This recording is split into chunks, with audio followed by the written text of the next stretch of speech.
থাকি আমি কি কার কাজ থামো গরিব মানুষ আমরা কি মানুষের সাথে কাজে পারবো আমার কি দরকার ওরা খালি বসে বসে আসতেছে আর খালি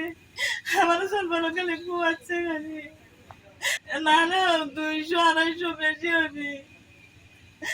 জন্না মানুষ আসছিল নাহলে জন্না মানুষ 50 জন হবে নাটি আসছিল